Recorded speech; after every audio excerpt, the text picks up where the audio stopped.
Good afternoon. Phil Lindeman with your news from Avalanche Physical Therapy on Krystal 93. Father's Day weekend was the busiest of summer so far on I-70, with more than 136,000 cars Friday through Sunday. That's 5% more than last weekend, but still slower than last year by 3.5%. 24-hour traffic did hit a 3-month high on Sunday, with more than 47,000 cars east and west. CDOT is dislodging dangerous rocks on Vail Pass this week. You can expect up to 30-minute closures on I-70 between 6 and 8 p.m. Road crews are also striping portions of Highway 9. They were out today between Breck and Frisco. They'll be back at it tomorrow. Dillon Town Council needs to appoint or elect a new council member tonight. Council has been down one member since May when Steve Milroy left. Council can either appoint a new member, they were deadlocked on a candidate last time they tried, or they can hold a special election in September and let voters sort it out. They make that decision tonight. Summit County commissioners got a fire update from the sheriff today. Summit County still remains in a moderate drought. Live fuel moistures are still below average. We discussed last week, it just signals that they're not going to recover from this drought. The sheriff did not recommend a fire ban, and commissioners agreed. They will revisit this next week before July 4th. Commissioners also heard the latest on short-term rentals, 1 month after putting a 9-month moratorium on licensing.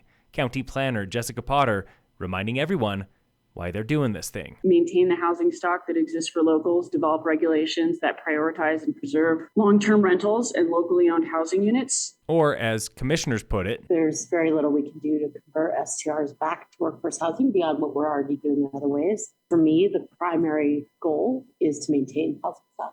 I think that's the word, maintain. Commissioners want this and 4 other goals posted online, similar to the Quandary Peak parking site, with info on STR decisions and open houses. In Dillon, officials are considering 2 new taxes. One puts a 5% tax on short-term rentals only. The other triples the townwide lodging tax from 2 to 6%. Both go to voters in November.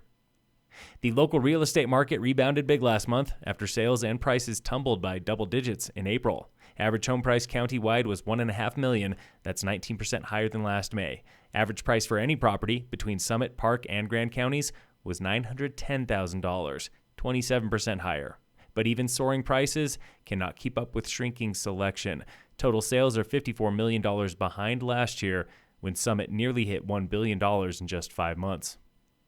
Summit assessor Frank Celico says it's highly unlikely the local market will have another record-breaking year, but he admits he does not know when prices will plateau in the high country. The entire state really did see big increases, and I would think that they are at a higher risk of a bubble bursting on the Front Range than we are in Summit County. That's my opinion, because people love it here in Summit County. The average new homeowner in Summit is already paying $110,000 more this year than last year.